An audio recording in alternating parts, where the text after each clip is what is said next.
And we're live. Welcome, everybody, to tonight's episode of Dock Tales, a Fisherman's Story.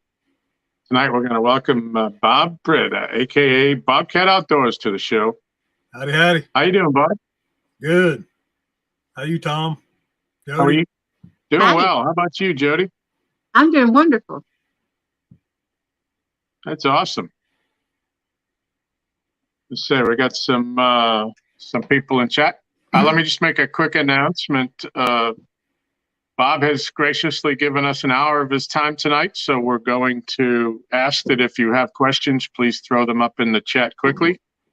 And we'll try to get to everybody's questions. We do have some stuff to go over as well. So if we miss you in chat, we're sorry, but we're going to try to get rolling here.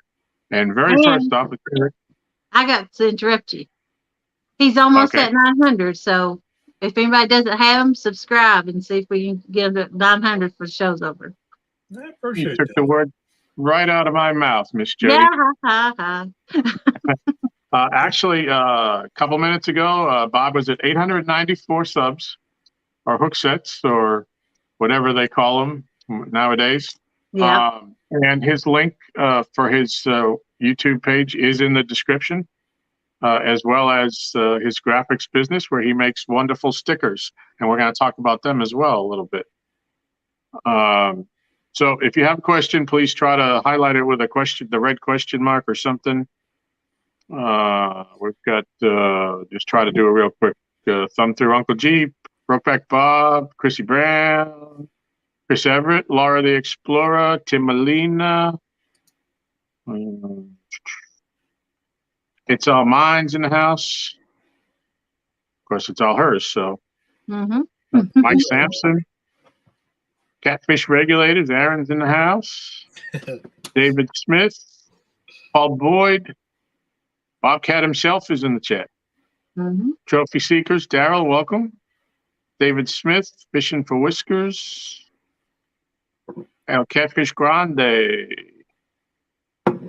Get hooked on D.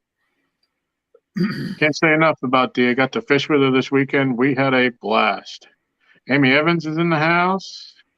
Mark from Catfish and Crappie. Indiana Chris. Brian B. Oh, let's see. Everybody's saying their highs. Lee Evans is in the house. Catfishing with Cause. And the chat's rolling. Kevin Baker. Michelle's thrown up the first bacon emoji for Mark.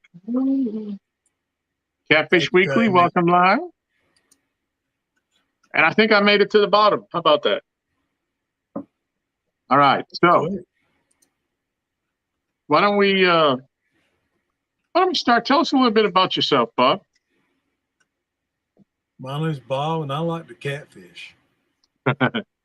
All right, let's go back a little further. What got you started into fishing? Or is there somebody in your family that took you fishing? Did you do it with your buddies? Gosh, What got you started? I've been fishing all my life. I guess some of my earliest memories of fishing was fishing with my uncle and my grandfather around Richmond County, North Carolina. Lived there in my youth, fished the Petey River some. We had a little creek right near our house called Marks Creek, a tiny, tiny little creek. And most of the water in that area is kind of tannic. It's that goldish, brownish, right, gold color. And I'd dig me up some worms and go down to the creek and just sit there for hours fishing off the bridge or fishing under the bridge. So yeah. I've been fishing all my life. We'd catch little yellow perch out of that little creek and bluegill and, just all kinds of sunfish, small, tiny bass. I mean, I bet you that creek wasn't as wide as a one-lane road. It was just tiny. And I'd stay down there. I'd fish for hours. Wow. Of course, then when I got to be a teenager and moved back to Chattanooga when I was 14, I'd go fishing with my Uncle Roy and my dad on the Tennessee River. I can remember one of my earliest memories of a giant catfish was we put in at Suck Creek. This has been, like I said, I was 14, 15 years old then, and there was a pontoon boat taken out, and it was sometime around May, I guess. They had both live wells full of catfish and had like a 50-pounder sitting in the middle of the boat, like in the floor, just sitting there croaking. Wow. And I was just, blown away that fish could get that big. That's the first time I ever seen a giant catfish. So I think that was probably one of my earliest memories of big giant catfish. And I fished for them on and off all throughout the years. And I've been fishing all my life. I'm fishing for different things, bass, and this whole, hunting for trophy catfish thing is a passion that I've more recently developed in the last 10 years, I guess, or something. So, I've been fishing all my life. Well, we'll throw it out there before anybody else asks. What's your PB? 73 pound blue. Wow. And flathead? My biggest flathead is probably only in the 20s or something. I haven't caught a giant flathead. But I was thinking about it the other day, and I actually finally sat down and weighed my net. I weighed that 73 pounder in my net, and I weighed the net without the handle in it, and it weighed 1.09 pounds. So on the day that I weighed that 73 pounder, the scales actually hit 75. So that fish was probably more like 74 pounds. Yeah. Blue. But it's funny. We weighed our net the other night. I just went with the net was always 2 pounds. I thought when we weighed it without the handle, that's what it was. And it actually comes up to be 1 pound, 4 ounces. So actually we've been cheating ourselves, a good 10 ounces on our fish too. I did the same thing. I never even thought about it until I was cleaning the boat out, and I had my crappie weight, my crappie scales there for weighing smaller fish like crappie. And I thought, well, I got this out. I'm going to weigh my net. And I weighed the net with the handle. I got it written on the side of my console now, so I can do the math with the net, with the handle, and without the handle. And without the handle, it weighs 1.09 pounds. So now I know if I'm weighing a fish, I can just tear 1.09 pounds off the scale. Yeah. Yep. So that blue is probably more like 74 pounds. That's a beast. Yeah. Of course, as we were talking before the show, you're going to be in the neighborhood for a new net as well. Yeah. Yeah, it's I've caught several fish that just don't fit very well in that net, and if you get them in there just right, they'll fit. The bigger fish will fit in there just right, but if you don't net them just perfectly, like I said, I used Daryl's 150 the other night, and that thing was like, it was awesome to be able to you can get a big fish in there sideways. Yeah. You don't have to get him, head first. I thought, well, that's cool. So you can actually stand up with that. I think Jeremy did that Creole. He has that big one. He stood up in it and get his whole body in that thing. Yeah. I don't doubt that at all. In fact, it's Mark, who said it? Somebody was just, Daryl, the HydroWeb 150 is the best net I've ever used. Yep. Yeah, that thing's pretty nice. Yeah, I think the fish that we caught here this weekend, Art's fish, that I think probably what kept him in the net is I think one of his fins got caught in the webbing. It went through one of the holes, so he couldn't back his way out. Because when he got to the dock, he was still in charge. Yeah, sometimes they'll get their fins caught up in the net before you get them in the net good, and you can't get them any further down in the net. And that's aggravating when that happens. Yeah. When they tangle themselves up in the net, which has happened to me on more than one occasion. Yeah. Let's see. Brian just got his HD 80, came in today. Woo. Yeah. Yep, that's what I think I'm going to look at the 80. Yeah, I think for the size of my boat, the 80 is probably a better net for my boat. I'd like to have the HD 150, but it's huge. Yeah. Yeah, that's the same with us, if we're having it on the dock. Yeah. It's Yeah, I probably need one of those big hoop nets on the dock. yeah. Yeah, we could leave that in the water and just tie it off and leave that down on the bottom because it's only about 2.5, 3 feet of water at the dock. Oh wow. Yeah, even in the front of it. So we could leave that in the water. Yeah, that's an incredible fish. I'll tell you what, fish of a lifetime for sure. And I bet it Yeah. swam away too, didn't it? Oh yeah, yep. Yeah. Yeah, it was impressive to see. I was never so happy for him. And he had just moved his rod to. I don't know if you've seen any of the lives that we have a spot where there's it's probably an old stump or a big laydown stuck on the top of the ledge, and everybody's line gets hung up in it. So now it's like growing as things get hung in it, and we call it Hades hole. And you throw out into it, and you try not to bring your bait in. We'll fish for 8 hours, and that rod you don't bring the bait in because you're not going to get your line back. So we hope that something picks it up and swims out with it. And that's exactly what happened for Art. So, it awesome. picked up the bait, and he thought it was hung up in there, and somehow he got himself out. And he got a memory he'll never forget. Yeah, that's for sure. So let's get back to you. What obviously you have a Horizon Graphics is your business, and we're going to talk about that. But what did you do before that? Do you have any interesting stories that we may not know about you? What did I do? I've been a screen printer since I actually went to work for a screen printer right out of high school. In 1993, I graduated high school. Right. And I've pretty much been doing. I built cabinets for a while. Worked for a cabinet builder, building cabinets. I very much enjoyed working with wood, building cabinets. Somewhere in between working for a screen printer, I was a raft guide for a couple seasons on the Ocoee River. I was telling Jody earlier today when we talked that I used to be a real big whitewater junkie and paddle whitewater canoes. And Wow. I spent a whole lot of time up in her neck of the woods around Loudon and Tellico and that area, running whitewater up in the mountains. Run a whole bunch of stuff. West Virginia, the Gauley River, New River in West Virginia. A lot of the local creeks around here. We run the whitewater coming off the Walden's Ridge into Chattanooga. North Georgia, paddled a lot in North Georgia. So for, I don't know, probably about 20 years, I was gone every weekend paddling somewhere. Most of the time, 2 days a week.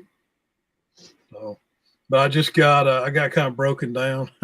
I tore my knee up, I think in 2000. I tore my ACL. I tore my meniscus jumping off a deck or something stupid, probably with alcohol involved.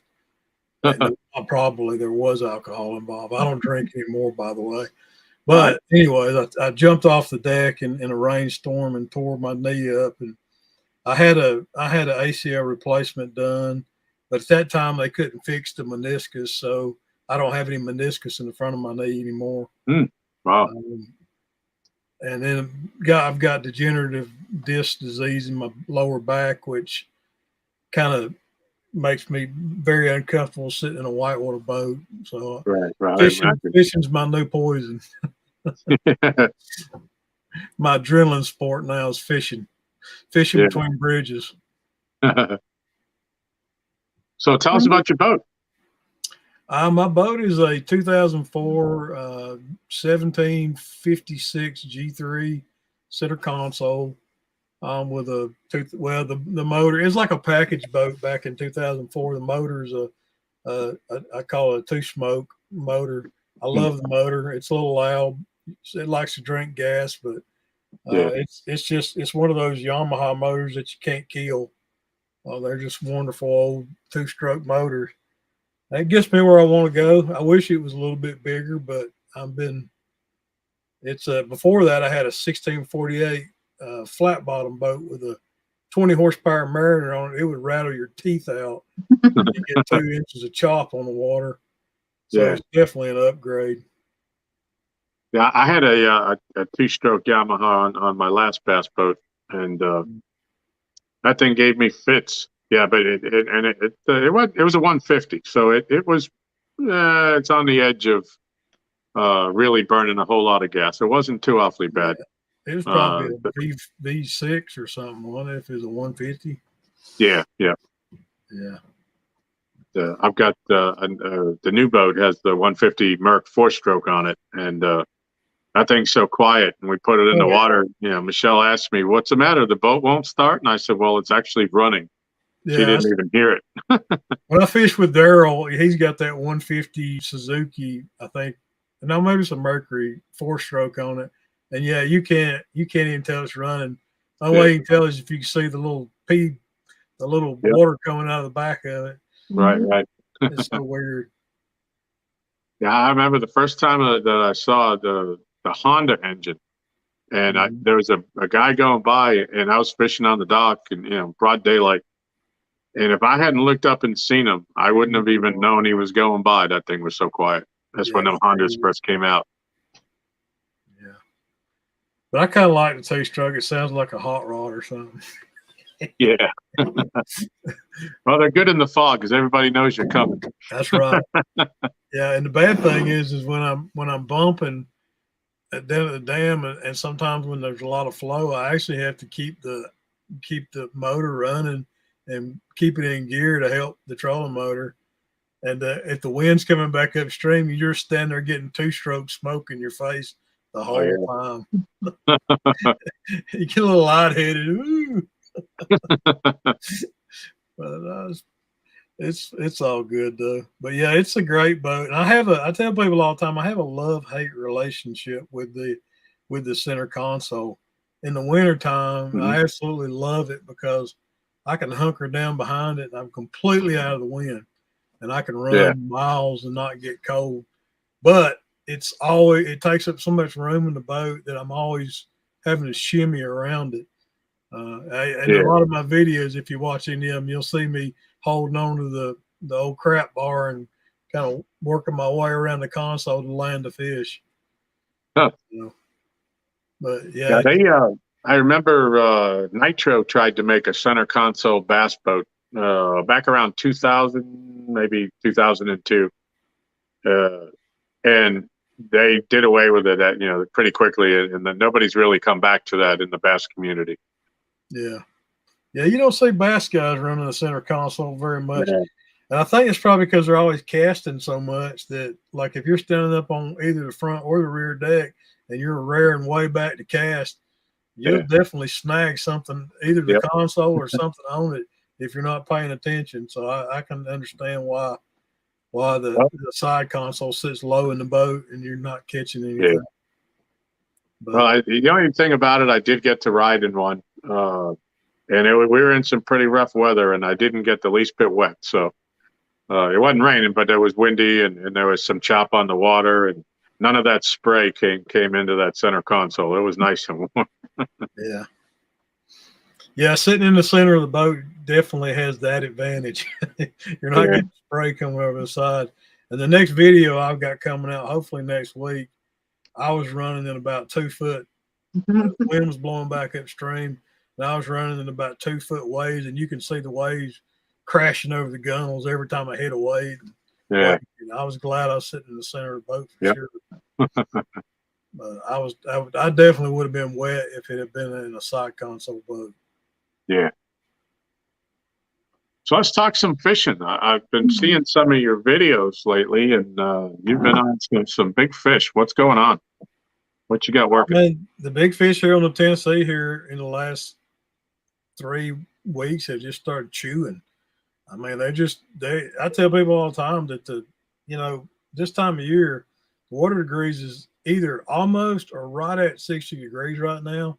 And these big fish are heading upstream to the dam. They're heading upstream to feed, to feed up. They know when that water's running. They know when those turbines are on. They're running up there to put the feed bag on, and old Bobcat's just up there to intercept them. That's all. That's all that's been going on. That's kind of what's going on here. We were talking a little bit. We have a river channel. We're about 7 miles below the Kerr Dam, and when they're releasing water, it all runs through the old river channel. And that's what's going on. We're intercepting fish they're not staying here. They're just moving through on their way up. And we just happen to catch them at the right time. It's magical. And if you don't, you sit out there for a long time staring at your rods.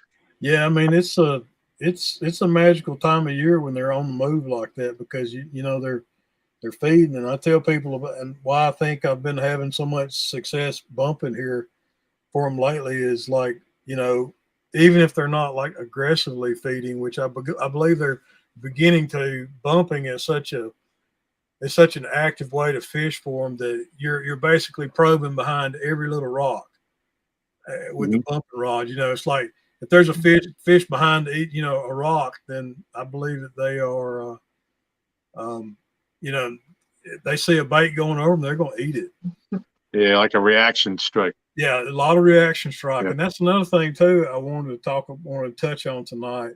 Since I started using these demon dragons that we're using now, I believe that they're triggering a lot of reaction bites from catfish, because even if they're not hungry, I believe that it's the noise and the vibration aggravates them to bite at whatever it is that's making the noise. Mm-hmm. So, you know, I really think that that's part of it is they're hungry and the spawn's coming, they're feeding up. And the other part of my success lately has been that because we're using these demon dragons now, I think that it aggravates them and makes them want to eat, makes them want to bite it. Right. So, what brought me to YouTube? Oh gosh, I mean, I've been watching guys like, you know, when you start doing searches on YouTube for catfishing, you know, some of the first guys that come up was guys like Steve Douglas and Dieter Melhorn, and some of the guys that have been at it way longer than I have. Mm-hmm. And you know, I've always kind of idolized Steve since I've been watching his videos, and you know, learning from everybody. And actually my buddy Anthony that I fish with sometime, he got on I invited him to go fishing with him one day, and he had on a GoPro. And I'm no stranger to GoPros, because we used them in the whitewater world while we were filming, you know, in whitewater, because they're waterproof and they're tough and whatever. So I was like, he got in my boat with a, you know, GoPro, so he's gonna start doing some aggravate everybody. So he could start doing some YouTube videos. And I thought, well, you know, that's not a bad idea. So I got me one. I started out with like a cheap GoPro 3 Plus and started, you know, doing some filming and stuff. And some of the old videos that I filmed years ago, I actually throwed up on YouTube and started, you know, just doing my thing too. Yeah. Now, I've been getting a little bit into the demon dragons too lately too. Now that the water's warming up a little bit, you know, in the winter we pretty much throw the Carolina rig right on the bottom, and especially if there's no current, you know. But lately we've been hitting it where the current's been running at night, and I think I'm picking up extra fish with the demon dragon as well.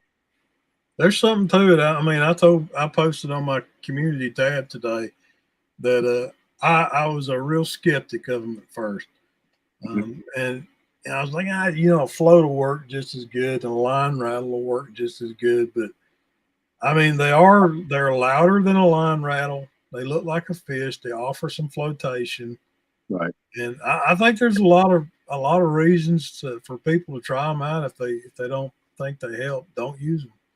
I don't know. You know.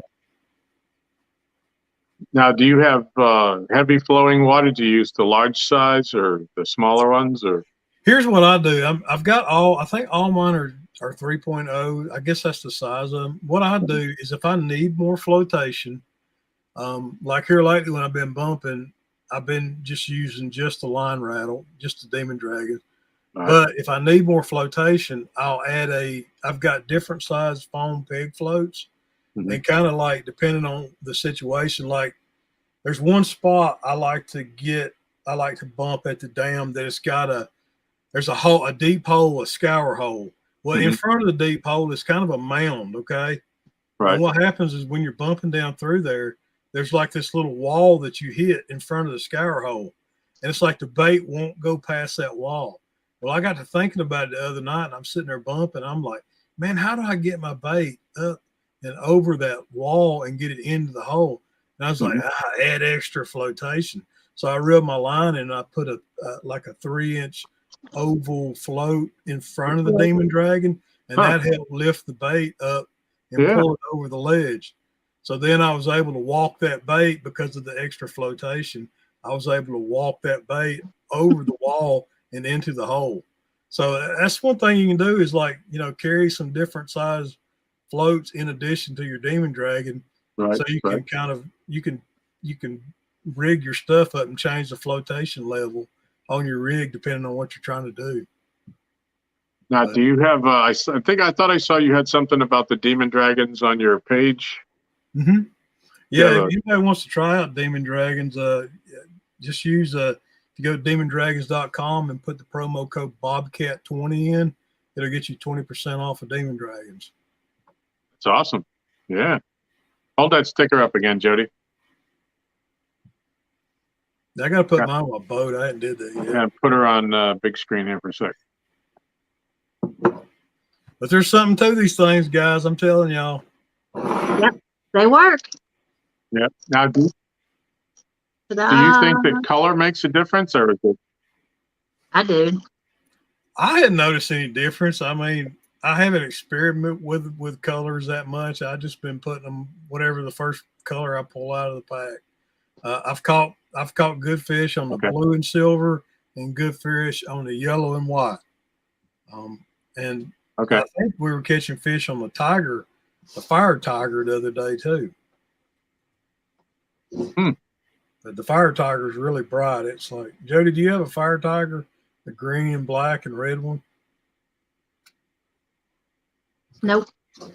Yeah, anybody's bass fish, you know what a fire tiger looks like, Tom. Oh yeah, yep. That's a classic pattern. That's smallmouth color right there. Yeah. Yep. I don't know if color makes a difference. I think it's more about the rattle and the noise and right, the reaction. Yeah. I think in clean water, when it's not moving, you know, I think that's where color plays in any type of fishing. Something's moving, they don't take the time to analyze it. It's just either a threat or it's not. And if it is, then they're going to hit it. Yeah. Yeah. Who knows what makes Yeah, mine would get some. Oh, go ahead. I'm sorry.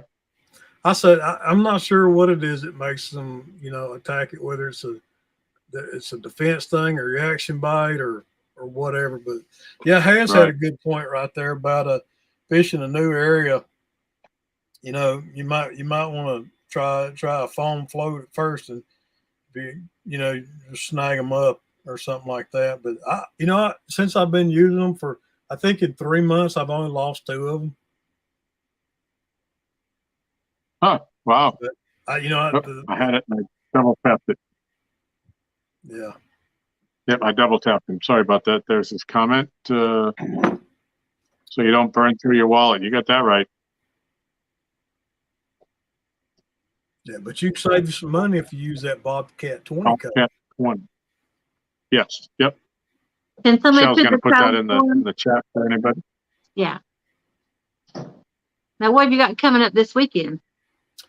That is the biggest loser, LOUSER tournaments going on.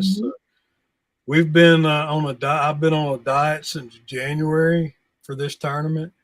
I've lost 26.2 pounds since January. That's great. So I don't know how exactly it's going to work, but I think that whatever percentage of weight loss you lose, they're going to add that percentage back to your final score at the end of the tournament. Right. I think that's how it works. But it's going to be fun, I think. So you lost 8%. They'll just add 8 pounds to your total, maybe? I don't know how that works, or if it's just a percentage. Like if you lose 8%, you get 8% added to your total weight at the end. I'm not sure. Yeah. But yeah, I thought, and I'm not in it, but I thought it was they multiplied by the percentage, at the end when you get your total weight. Yeah, I think it's just that they're trying. I don't know how. I think they're trying to be fair about it, because obviously some people for health reasons, can't, lose as much weight as someone for whatever reason. I don't know how they calculated it. But. Right. Who do you think is What going has to be your been your biggest biggest, competition Saturday? What's that? Who do you think is going to be your biggest competition Saturday? Right now, I think the weather. I think so too. I fish it with them on Saturday. Okay. Yeah, I don't Dream know. I'm going to be in it. I mean, y'all, Eventually. there's no question what I'm going to be doing. Yeah.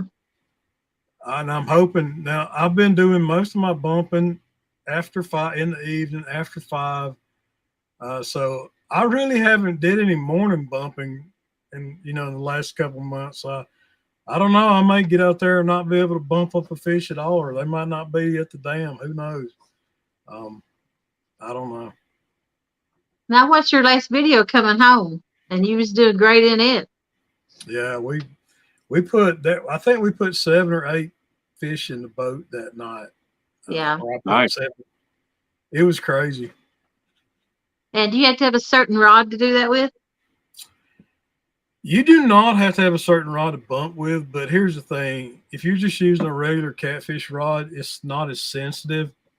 And you want the sensitivity of a heavy action rod because you're using braided line and you have to feel the bottom every time that sinker hits. So if you got a stiff, heavy action rod, you're going to be able to feel the sinker make contact. And that's like what it's all about is feeling that sinker hit the bottom every time.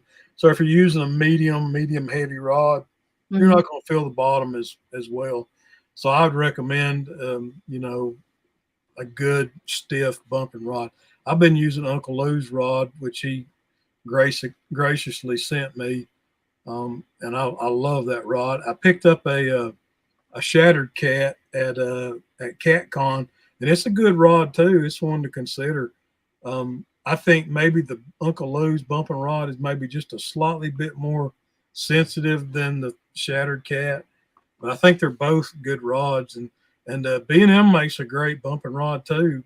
I had a B&M, so I actually have 3 bumping rods now. I've got the B&M, I've got the Shattered Cat, and I've got my Uncle Lou rod. And of course, my bright orange Uncle Lou is my favorite. I call her my Lucky Lou. If you go on my Facebook page, you'll see a short where I almost lost my Lucky Lou Monday night. It was almost tragic, but I caught it by the tip.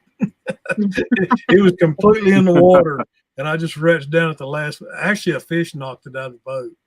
I was unhooking a fish, and it tail slapped the rod. I had the rod laying on the deck, and this angry fish, tail slapped it into the water. And I had just took the hook out of the fish's mouth and dropped the hook and the bait and the demon drag in the floor of the boat. And as soon as I did that, the fish slaps it in the water. And I'm like, no. And I reached down and grabbed it and caught it just by the tip, the last eye on the rod. I saw that video. That was funny. Yeah, I was hoping I got it on video because Pat was laughing at me, and it was funny. But I'm so glad I got it back. You think we could drop a link to that? Demon Dragons are best in current. I mean, I think they work. I think they'll work in current, or if you're fishing in a lake condition. I've used them anchor fishing. You've always got a little bit of current no matter where you're at. But I mean, if you're just dead sticking it, I'm not sure if I snag one, Ernie's going to swim. I'm not sure if you're suspending baits, if they'd be quite as effective, but in that situation. But you probably need a little water moving to make them rattle to be most effective. And Uncle Lou says at $4.50 a piece, I'd just stick with foam. Yeah, I mean, you don't have to use them. Nobody has to use them. Now, what would you say? Do you think that the Demon Dragons are much more effective than the foam float with the Versa Rattle? Have you found that to be the case? I mean, I have no scientific way for you? I have no scientific way to justify one way or the other.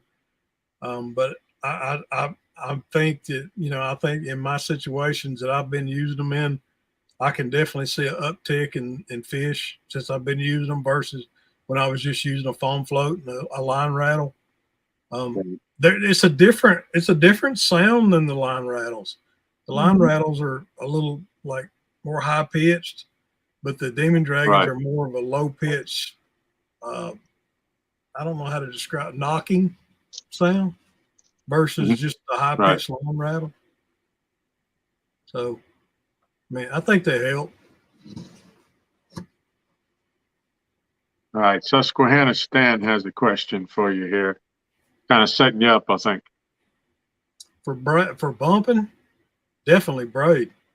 Well, I mean, anytime if I'm anchor fishing with my anchor rods, I'm always using mono. But when I'm bumping, braid only. That's a good question because when I first started anchor fishing, of course, I watched Steve Douglas. He was one of my early YouTube heroes.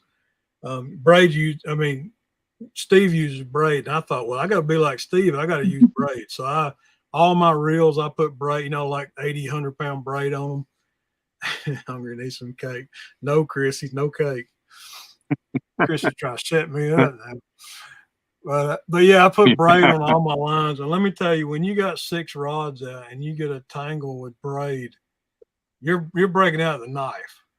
And I had to cut so many, I had to cut so many rigs off when I was using braid anchor fishing or suspend drifting and things get twisted around. Mono, you got a way better chance of getting it untangled than with braid. Right. All right. Danny has a question here, or a comment actually. I'm wanting to try the Demon Dragons, but with the current we have in the Mississippi and me on the bank, I'm afraid they will be dragged back to the shoreline. I guess that's a possibility. I'd say any kind of float might, make that happen. Heck, in Tennessee, the few times I've fished from the bank at 20, 30,000 CFS, I've had it push an 8-ounce sinker right back to the bank with me. So I can imagine what the Mississippi be like. Right. I've never fished in Mississippi.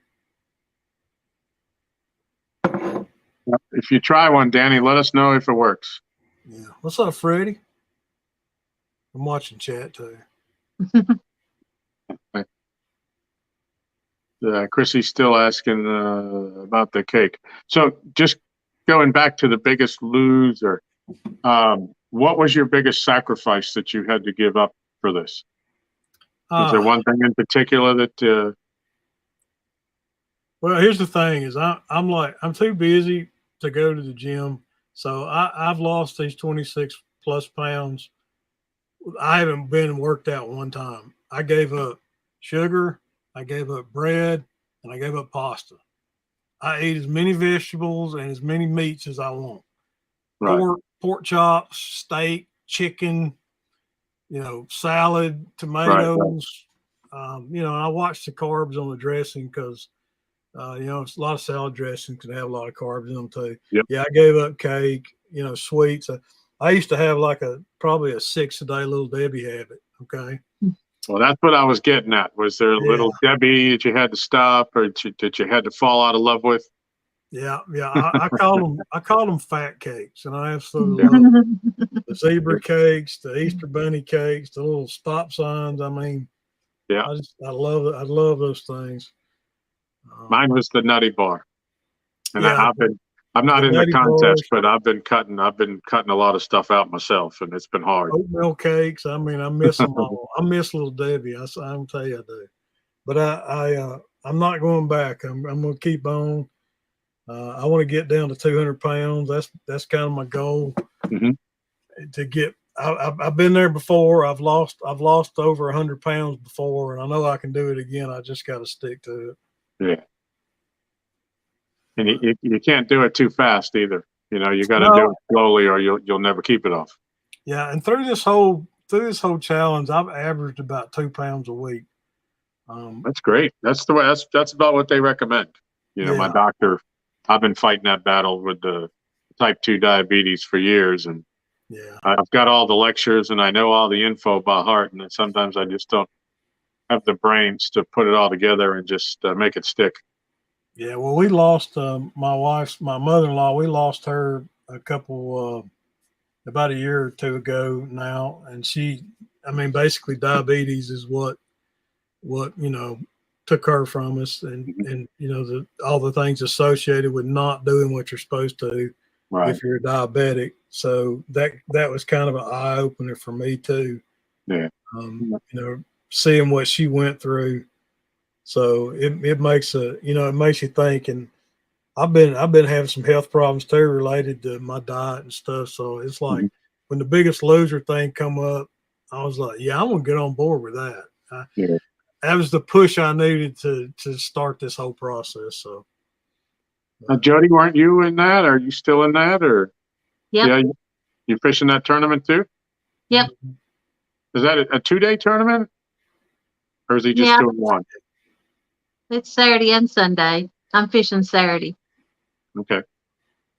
What about you, Bob? You Saturday or Sunday? Saturday. Okay. Saturday. Yeah. So any side bets? I very rarely ever fish on Sunday.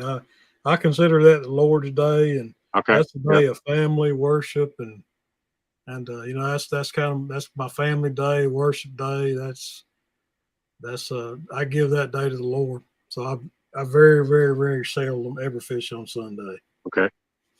Is Jody been hitting you up on trying to get you on any side bets for Saturday, or she hadn't tried? She know it won't work. She trying to put you in a dress? No, not on that.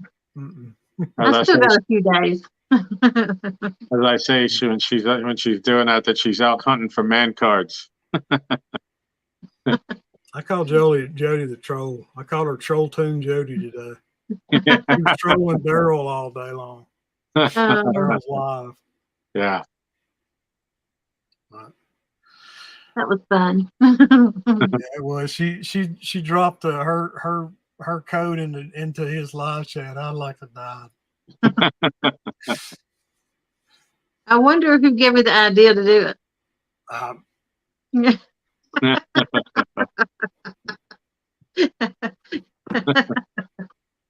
You would have come up with it on your own anyways. I was trying to set Bobcat up. He dared me to do it, and I'm like, I said, yeah. I said, my code's Pontoon 20. What's your code? Trying to get him to tell me so I can put his code in. He didn't fall for it. Yeah. Oh my goodness. Sick. I love chat. I have a lot of fun in chat. Yeah, she does. She calmed me out today too, dear. And oh, did I? Yeah, you did. You did.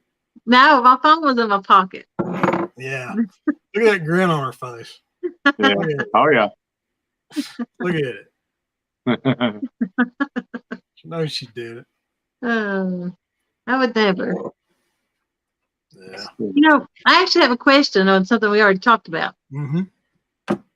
When you was doing those guides, I know you had to see some crazy stuff of people getting on them boats. Mm-hmm. Do you remember anything just off the top of your head that was just ridiculous? Well, I remember one particular. I had a bunch of stories from my days guiding whitewater rafts down in Ocoee. Is that what you're talking about? Guiding rafts? Yeah. Mm-hmm.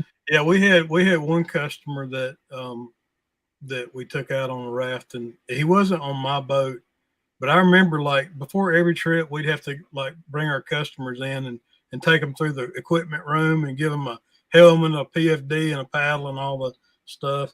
And we had one guy that this was a big dude. I mean, he was a big dude. Well, they didn't have a life jacket big enough for him, so they took 2 life jackets and buckled them together for this guy. Yeah. And he was in the boat in front of me going through one of the rapids on the Ocoee. I think it's called Slingshot or something. And it's like this rapid that the guides always, to entertain the guests, they spin the boat around in a circle. Mm-hmm. And we were going, and I started seeing the guide make his little turn and the boat starts slowly spinning. Well, about the 3rd time around, this big dude goes out of the boat into the water, and like he disappeared. Oh, wow. He was gone. And I'm like, where'd this guy go?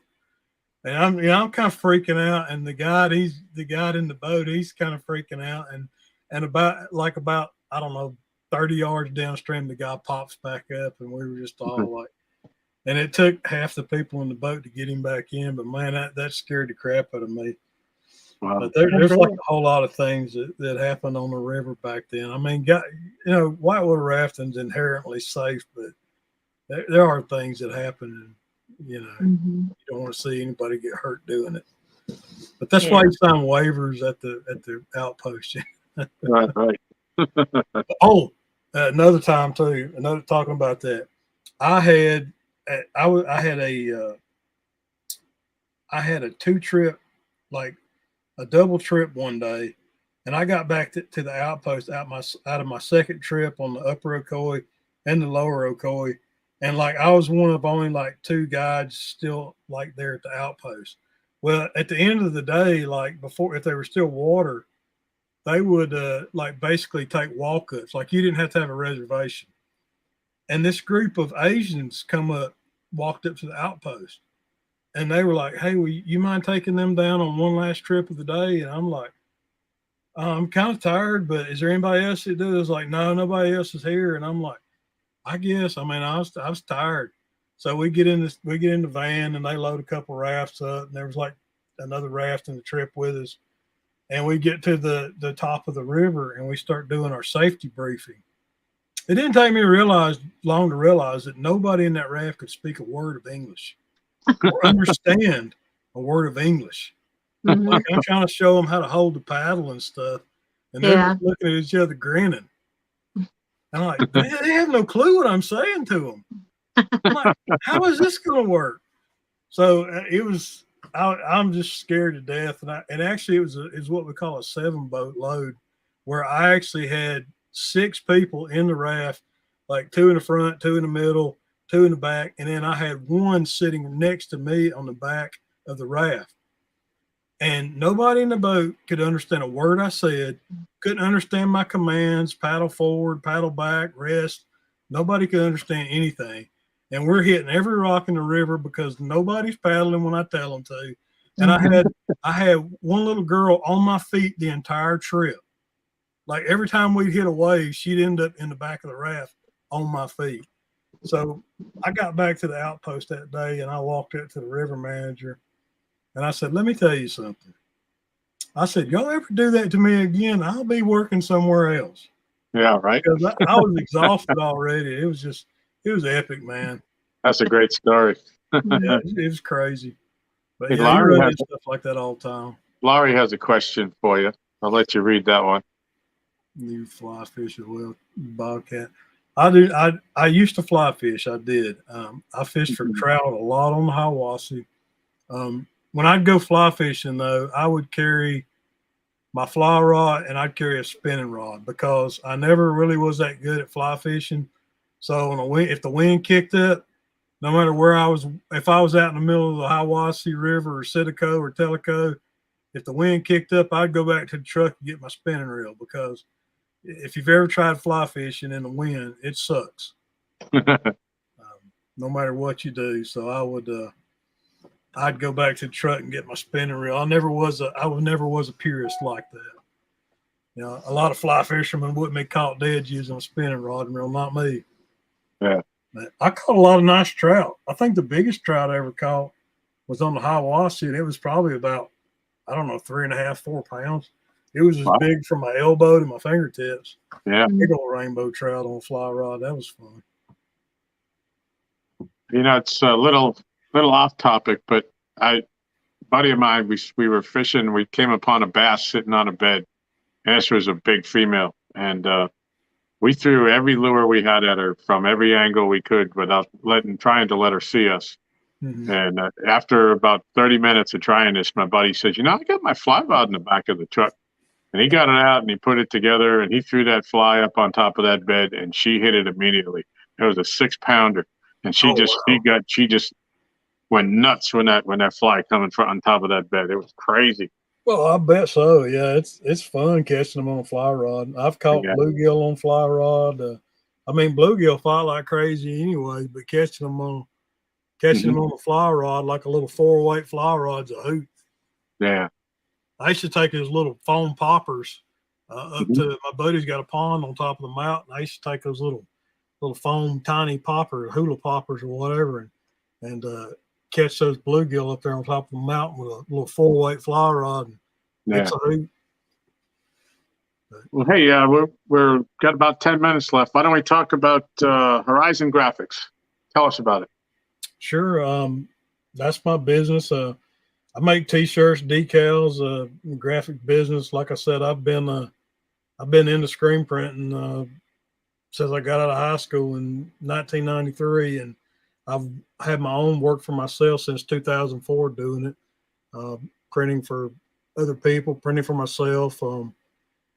The whole graphics side of the decals and stuff is kind of something that I've started doing in the last 5 years. And I've did you were one of the first ones, Tom, that I did decals for on YouTube, like some YouTubers. So Hold on, I've done a lot of decals for YouTubers now. Yeah, show off one of those gorgeous decals. I've got, I'm going to switch screens here a second. Let me see if I can get it in there. That Bobcat made that for Michelle. For me, it was a surprise to me. But there's got to be 10 different colors in that sticker, and we're gonna give away a set of these stickers tonight in honor of Bob being here on the show. Michelle sent me a long email about what all she wanted, and I was like, okay, I'll try. So I kind of took her idea of what she wanted and kind of had to kind of threw some of my own splashes in there. Yeah, it's wonderful. I get compliments on it all the time. Yeah, I don't think she particularly asked for the doc in there, but I was like, the doc's got to be in there. I mean, the doc is one of your main characters in your story. You can't leave the doc out. Right. Yeah, and they have the Uncle Lou's rod in there. Yeah. It was crazy. Yeah, I get compliments all the time, and I don't take any credit for it. I didn't design it. I said I didn't even know I was getting it. So I really can't take any credit for this. So that's between Michelle and Bob made it, and I love them to death. They're awesome. Yeah, I did Susquehanna Stands decals too. But yeah, I think it was during the time, Tom, you were getting pressure from the community to change your name. Yeah. I think Michelle likes your name and doesn't want you to change it. So well, I got that pressure for a year. It's funny. We're doing one of the Aaron's all-night tournaments, and somebody asked me, will you at least change your name for the night? So I thought about it for a little bit, and I said, all right, you can call me LG. I'll be LG Cats for this tournament. And it wasn't 15, 20 minutes later, I caught a 4.5-pound largemouth on a piece of cut bluegill. I said, the fish gods have spoken. I'm going back to LG Bass. No doubt. Yeah, I caught in one of my more recent videos, I actually caught a 5-pound bass on a piece of chunk skipjack dragging baits in back in the cove. And as a matter of fact, now that I think about it, I had a demon dragging on, so it might have been a reaction bite from the bass. Yeah, they love those. Bass love those, as we call them, spooks, Sarah spooks. Yeah. Who knows? But yeah, they'll definitely. And the funny thing was there was a huge bass tournament going on that day out of the boat ramp that I docked out of. So there was these 2 bass fishermen fishing that tournament back in the cove, and I drug past them, and they're hey, how you doing, whatever and stuff. And I said, hey, I just caught a 5-pound bass back there off a big ship. So y'all are using the wrong bait. Y'all throwing the wrong bait. You need skipjack. They laughed, and I laughed. Yeah, I think Michelle and I were watching one morning, and you were live, and I think you were making real beast stickers. Yeah. And that's when she got the idea. I found it very interesting watching you do that and the process and all that. And I said, man, this is pretty cool. And I didn't know that she went in there and got on the computer and started typing you a message. Yeah. Yeah, I enjoy I enjoy that part of the business for sure. Making the decals, it's fun. Now I don't want people to get the wrong idea. I'm not an artist by any means. I'm what I call a professional stock art rearranger and creator. I don't sit down and draw stuff by hand. I don't paint. I'm not an artist. Yeah. I'm a graphic designer, and I do a lot of manipulating of clip art and Right. stuff like that. But I can usually combine things in a pretty cool way that makes it, work for somebody's channel. Right. And I'm like, a lot of times people bring me their own art and they like their art that they have, and they just want, maybe to clean it up or to add something to it. And I'm fine with that too. Never apologize for being original. I just fixing to get ready to do some decals for, I think it's Swamp Donkey Catfishing. And I can't remember her name. Bethany. Yeah. She did the art for their decal, and it's pretty neat. I like it. I'm pretty sure she did it herself, and I just added some touches to the background and cleaned it up. And I love original art when people do their own art, and I can make it work and give it a professional look. Right. That's kind of what I do, and I enjoy doing that stuff. Well, I know you probably didn't find any stock art of a bass holding a catfish. So no, I had to use a little imagination on that and work that kind of like a puzzle. I kind of look at it as a problem to solve or a puzzle to put together. So I'm like, I've never seen a bass holding a catfish. I'm gonna wrap my head around that one. But it worked out good. So, we have a question. It's all mine. Let me get to it. From Is it off the book? Yes, if you have that, read it. I don't have it right in front of me, but he's wanting to know if your stickers was waterproof. Oh, absolutely. And they're actually laminated for not only to be waterproof, but to be UV resistant too. I mean, without the lamination on, they're waterproof to start with, but I add a 3 mil clear lamination to them, which makes them actually last. It adds several years of life to them out in the sunlight, because over the course of time, the cheaper decals will actually will fade out in the sun, especially colors like red will fade really bad in sunlight. So I used to, like a lot of the guys who do decals and stuff like that, they give you an option for laminated versus non-laminated, but I just decided a long time ago that if I'm going to do something, I'm going to make it quality, and I'm going to go ahead and laminate it. I'm not even going to give you an option. Yeah, right. Because I don't want to make a decal and then 2 years later somebody's like, well, mine cracked and peeled and color faded out on it. And I mean, to me, that don't make good sense. Yeah. Do that. So Susquehanna Stan says you did his and you did an awesome job. Yeah, Kenneth there at Takedown Catfishing, I think I did his too. Oh, his is beautiful. I just got his in a couple of weeks ago. Yeah. Well, I did Stan, a lot of decals for a lot of YouTubers. Stan, I didn't know you had a decal. If you'd like a swap with me, I'd love to trade with you. So get with me afterwards. Yeah, Stan's was kind of cool to do because he said that he wanted his name in a bone font, like his name goes around the edge, and it's Susquehanna Stan. It's in a bone font, so I had to go searching for a font that looked like bones. Oh, so that was interesting. So what do you say we do a giveaway then? We got a couple minutes left. Okay. We're gonna probably say we got 45 people. Let's say we'll do to numbers 1 to, I don't have the wheel, so we'll do 1 to 125. And if we get 2 winners, 2 people pick the same number, we'll do 2. That's fine too.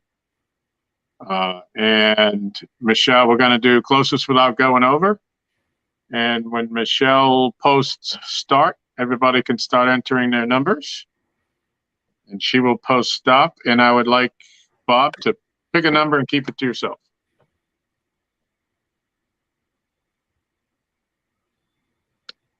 While we're doing this, can we give Cause a shout out? Absolutely. She has a show coming on tomorrow. And Two Stands helped her with it. and I can't remember the time. Is it 5 She's or at 7? 7, I believe, 7. 7 to 8. And the topic tomorrow is going to be on sinkers, I believe. Sinkers. Yeah. So it'd be Catfish with Cause channel tomorrow at 7. And then after that, we got the bait shop, and then Panfish Nation, and Yep. then the Flathead Challenge. And Stan will be hosting that with you, Jody? There was one night he couldn't do it, but I don't think it was this night. I believe he'll be there tonight. Okay, Tim, I can answer your question. We have a link for Bobcat for the Horizon graphics and Bobcat's page in the description tonight.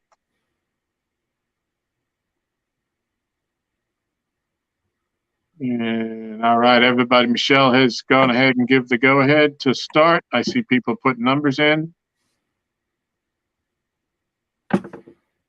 Anything else you want to talk about? Are you attending the gathering? Oh, absolutely. That's in my backyard. Oh, okay. Cool. Chester Frost is about 12 minutes from my house. Oh, wow. I'll be there. Yeah. I used to do a whole lot of camping, so I camped over there a bunch. It's a beautiful park. Is Yak Shore just your friend, or is he your daughter's husband, or? Oh, Anthony? Yeah. No, he's just a friend. We actually met up several years ago through one of the Chattanooga Fishing Forum. Okay. You know, before YouTube and Facebook got huge, he was looking for somebody to fish with through one of the local Chattanooga Fishing Forums, and that's how we met. We actually met at Suck Creek and fished together. Suck Creek boat ramp. Okay. I didn't know how the connection was. I was just curious. Yep. I tell people all the time I've taken him to race, sort of. Now, how's the fishing at the bank there for the people that are camping on the bank there that don't have a boat? At Chester Frost Park, there's some really nice spots. I could think of a couple of really nice spots to fish from the bank at Chester Frost Park. It's weird because one side of the park is in a bay, and it's shallow back in the bay, but it's a good place to be if it's windy. The other side of the park, the outside of the park, is next to the lake, and you got access to deep water. So there's shallow water on one side and deeper water on the other side, and there's some access to some really nice deep holes within casting distance on the lake side of Chester Frost Park. Okay. So, it's kind of, you got your choice. If it's really windy, you will probably want to be fishing. If you're fishing from the bank, you want to be, on the inside of the park, fishing in the bay area. And a lot of times in really windy weather, I'll go back inside of Chester Frost and drag baits back in there just to get out of the wind because it's kind of sheltered a little bit. Mm-hmm. All right. If things are slowing down, Michelle, you can put stop when you don't see anybody entering numbers anymore, please. Is there anything else that we didn't touch on you'd like to bring up, Bob, before we end for the night? I just I enjoyed y'all having me on, and I want to tell everybody and just watching that I enjoy fishing. I love fishing, but I always put the Lord first. He's my Lord and Savior, and I love I kind of the way I organize things in my life is the Lord, my family, and then fishing, kind of in that order. And I don't think you can go wrong with that kind of combination. Excellent. Well, we appreciate you coming on. So I enjoyed getting to spend some time with you at CatCon, and we had a brief discussion. I haven't got up with you yet, but we had asked you. I had asked that could you do a hoodie for me with the logo on it. You did do a t-shirt. So. I'm sorry, I forgot, Tom. You got to remind me. Oh no, that's the thing. I didn't reach out to you. That's not your fault. That's mine. But I'd like to do that. And I guess we should ask I collect coffee cups. Is there any way you could put logo on a coffee cup? I could probably make that happen. I don't have the ability to do it myself, but I can look into it. Right. But if you have somebody that makes coffee mugs, I can, Right.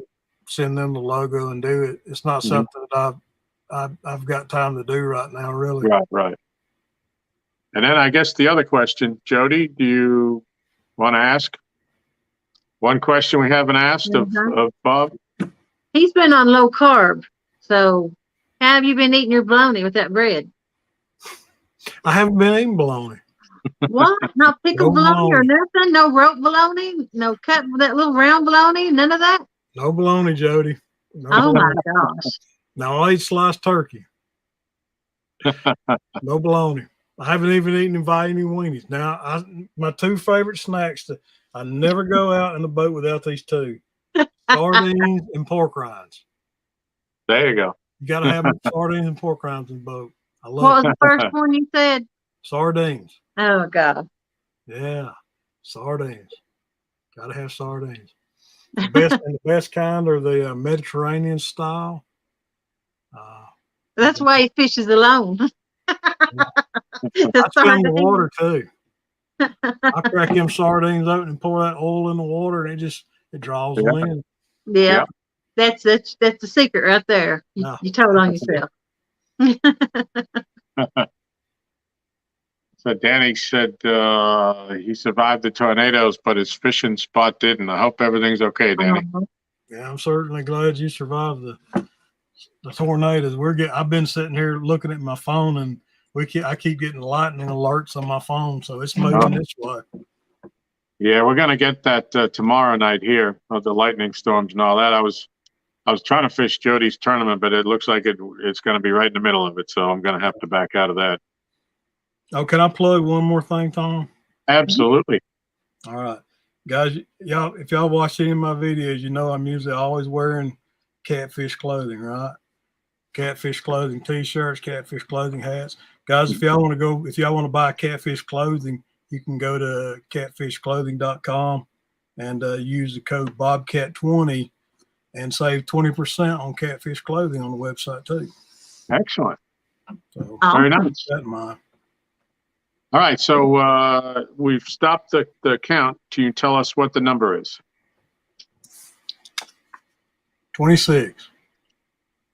26. All right, let's see what we can do here. I'm not even going to get Miss Michelle to see if she can find anybody with that.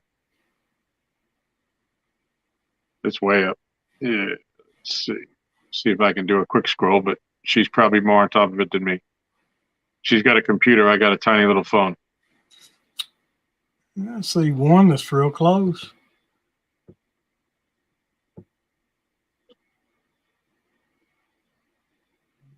See a 15. You see closer than 15? Yep. 16. The number, Michelle, is 26.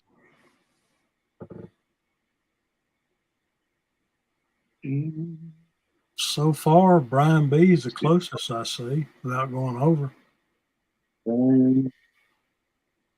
It's 17. Yep, I just saw that.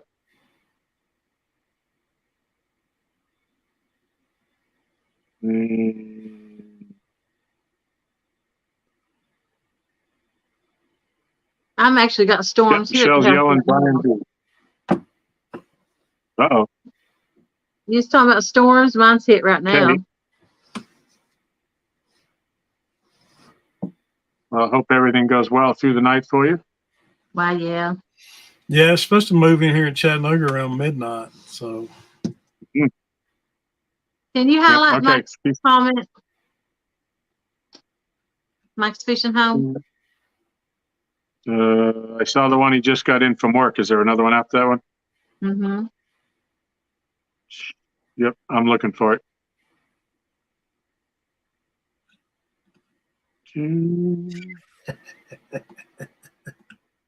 I scrolled all the way up for the numbers. Oh no, it's just made. Just Brian B finally beat Hess. I love listening to them Potomac guys go back and forth. And Brian said, "Give it to Hess." All right, Brian, I know I have you on Messenger, so send me your address and I will certainly get them right out to you. And thank you in participating. And Curtis now says, can I pick 26? Well, all right. Well, we appreciate your time, Bob. It's been great having you on the show. It's been great being here, Tom. I appreciate Jody inviting me. Yeah. And, hey, we've got 50 people still watching. Awesome. And hopefully you'll get your 900 tonight. Hopefully you've already passed over that. But again, a reminder, if anybody does not have Bobcat, his link is in the description, and let's push him at least over 900 and route to the big 1,000. Yeah, if anybody else can share them out to help them get them subscribers and get them that 1,000, please do. Yep. All right. Anything in closing, Jody? I had a good time, and I always have a good time, and appreciate them coming on, and I look forward to fishing with them Saturday. Yep. I look forward to it too. All right. Anything else, Bobcat? No, I'm good, guys. All right. We'll get when we hang up. Don't go away. But we're gonna call it a night. And thank you for everybody coming in. And I hope everybody enjoyed. And we will see you next week. Jody, do you have a guest lined up for next week yet, or do you want to divulge that? It's epic. Epic catfishing. All right. Heck yeah. Well, all right. Well, then we'll see you next week at 10 o'clock with Epic. Yeah. All right, everybody. Have a great night. That will be epic. All right. Good night, everybody.